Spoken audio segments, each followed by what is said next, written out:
Tiger sound ঢুকছে, রাস্তাটা clear কর।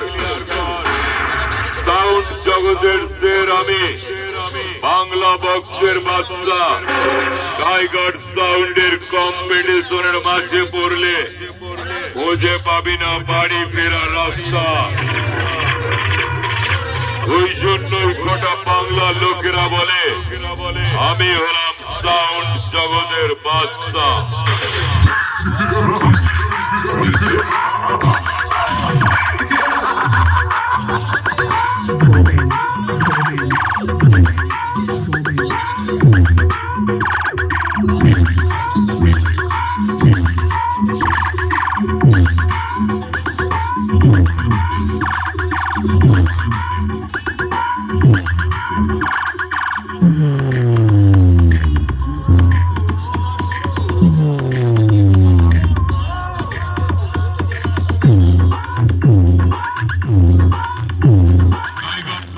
Tiger sound, listen to